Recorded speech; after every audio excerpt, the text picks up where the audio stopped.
El celibato por el reino de los cielos. Su significado de acto de amor esponsal. Catequesis número 80 de la Teología del Cuerpo, recibida por San Juan Pablo II el 28 de abril de 1982. Hay eunucos que asimismo se han hecho tales por amor del reino de los cielos. Así se expresa Cristo según el Evangelio de Mateo, en Mateo 19:12.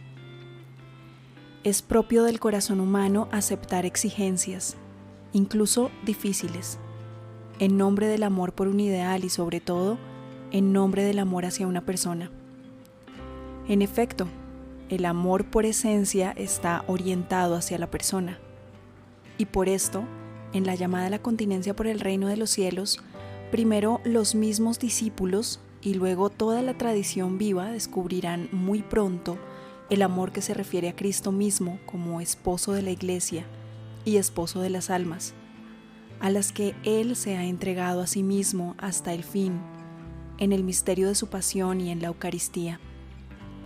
De este modo, la continencia por el reino de los cielos, la opción por la virginidad o por el celibato para toda la vida, ha venido a ser en la experiencia de los discípulos y de los seguidores de Cristo un acto de respuesta especial al amor del esposo divino, y por esto ha adquirido el significado de un acto de amor esponsal, es decir, de una donación esponsal de sí, a fin de corresponder de modo especial al amor esponsal del Redentor.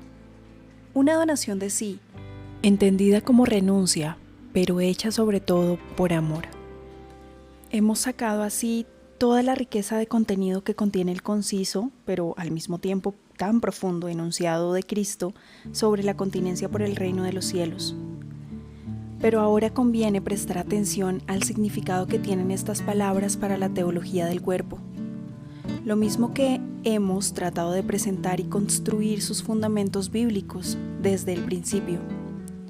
Precisamente el análisis de ese principio bíblico al que se refirió Cristo en la conversación con los fariseos sobre el tema del matrimonio, de su unidad e indisolubilidad, confrontemos Mateo 19 del 3 al 9, poco antes de dirigir a sus discípulos las palabras sobre la continencia por el reino de los cielos, en Mateo 19 del 10 al 12, nos permite recordar la profunda verdad sobre el significado esponsal del cuerpo humano, en su masculinidad y feminidad, como la hemos deducido a su debido tiempo, del análisis de los primeros capítulos del Génesis y en particular del capítulo 2, versículo 23-25. Así precisamente era necesario formular y precisar lo que encontramos en los antiguos textos. La mentalidad contemporánea está habituada a pensar y a hablar sobre todo del instinto sexual, transfiriendo al terreno de la realidad humana lo que es propio del mundo de los seres vivientes, los animalia.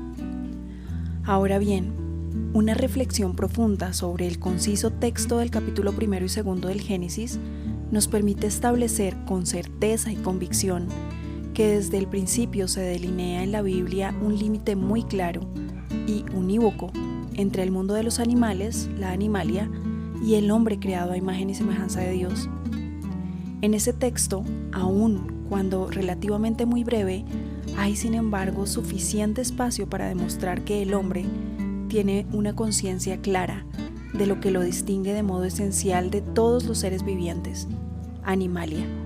Por lo tanto, la aplicación al hombre de esta categoría sustancialmente naturalística, que se encierra en el concepto y en la expresión de instinto sexual, no es del todo apropiado y adecuada.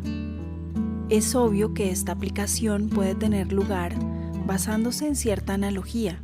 Efectivamente, la particularidad del hombre en relación con todo el mundo de los seres vivientes, la animalia, no es tal que el hombre, entendido desde el punto de vista de la especie, no pueda ser calificado fundamentalmente también como animal, pero animal racional.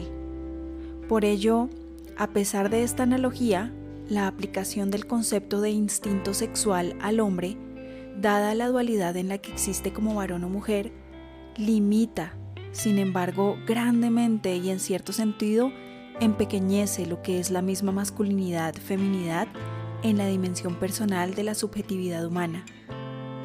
Limita, y empequeñece también aquello en virtud de lo cual los dos, el hombre y la mujer, se unen de manera que llegan a ser una sola carne. Confrontemos Génesis 2:24.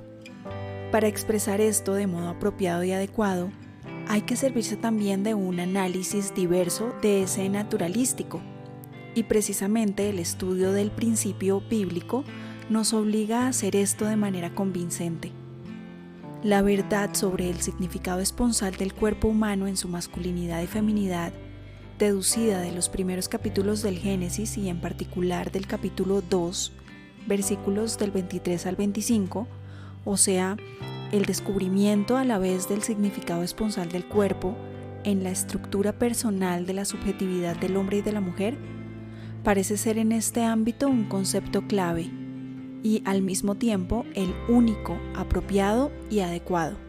Ahora bien, precisamente en relación con este concepto, con esta verdad sobre el significado esponsal del cuerpo humano, hay que leer de nuevo y entender las palabras de Cristo acerca de la continencia por el reino de los cielos, pronunciadas en el contexto inmediato de esa referencia al principio, sobre el cual Cristo ha fundado su doctrina acerca de la unidad e indisolubilidad del matrimonio.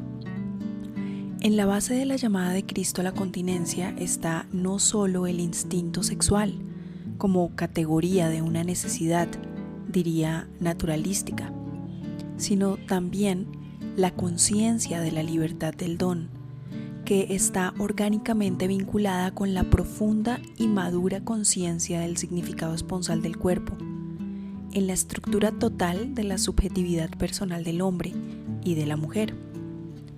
Solo en relación a este significado de la masculinidad y feminidad de la persona humana encuentra plena garantía y motivación la llamada a la continencia voluntaria por el reino de los cielos. Solo y exclusivamente en esta perspectiva, dice Cristo, el que pueda entender, que entienda. Mateo 19:12. Con esto indica que tal continencia, aunque sea sobre todo un don, también puede ser entendida, esto es, puede ser sacada y deducida del concepto que el hombre tiene del propio yo, psicosomático, en su totalidad, y en particular de la masculinidad y feminidad de este yo, en la relación recíproca que está inscrita como por naturaleza en toda subjetividad humana. Como recordamos por los análisis precedentes desarrollados sobre la base del libro del Génesis, Génesis 2, 23, 25, esa relación recíproca de la masculinidad y feminidad, ese recíproco para del hombre y de la mujer, solo puede ser entendido de modo apropiado y adecuado en el conjunto dinámico del sujeto personal.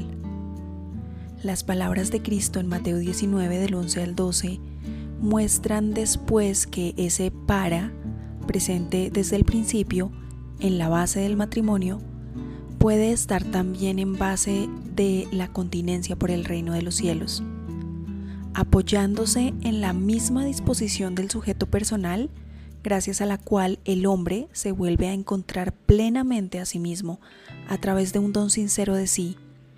Confrontemos el numeral 24 de Gaudium et Spes. El hombre, varón o mujer, es capaz de elegir la donación personal de sí mismo, hecha a otra persona en el pacto conyugal, donde se convierten en una sola carne, y también es capaz de renunciar libremente a esta donación de sí a otra persona, de manera que, al elegir la continencia por el reino de los cielos, pueda donarse a sí mismo totalmente a Cristo, basándose en la misma disposición del sujeto personal y basándose en el mismo significado esponsal de ser, en cuanto cuerpo, varón o mujer. Puede plasmarse el amor que compromete al hombre en el matrimonio para toda la vida. Confrontemos Mateo 19 del 3 al 10.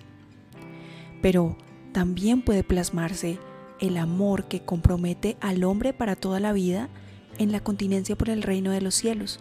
Confrontemos Mateo 19 del 11 al 12. Cristo habla precisamente de esto en el conjunto de su enunciado, dirigiéndose a los fariseos. Confrontemos Mateo 19 del 3 al 10 y luego dirigiéndose a los discípulos. Confrontemos Mateo 19 del 11 al 12. Es evidente que la opción del matrimonio, tal como fue instituida por el Creador desde el principio, supone la toma de conciencia y la aceptación interior del significado esponsal del cuerpo, vinculado con la masculinidad y feminidad de la persona humana. En efecto, esto es lo que se expresa de modo lapidario en los versículos del libro del Génesis. Al escuchar las palabras de Cristo dirigidas a los discípulos sobre la continencia por el reino de los cielos, Mateo 19 del 11 al 12, no podemos pensar que el segundo género de opción puede hacerse de modo consciente y libre sin una referencia a la propia masculinidad o feminidad y al significado esponsal, que es propio del hombre precisamente en la masculinidad o feminidad de su ser sujeto personal. Más aún, a la luz de las palabras de Cristo debemos admitir que este segundo género de opción, es decir, la continencia por el reino de Dios, se realiza también en relación con la masculinidad o feminidad propia de la persona que hace tal opción. Se realiza basándose en la plena conciencia de ese significado esponsal que contienen en sí la masculinidad y feminidad. Si esta opción se realizase por vía de algún artificioso prescindir de esta riqueza real de todo sujeto humano, no respondería de modo apropiado y adecuado al contenido de las palabras de Cristo en Mateo 19, 11 y 12.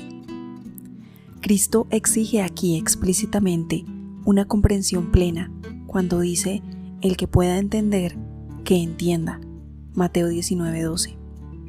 Hasta aquí la catequesis número 80 de la Teología del Cuerpo, recibida de San Juan Pablo II el 28 de abril de 1982 y titulada El celibato por el reino de los cielos, su significado de acto de amor esponsal.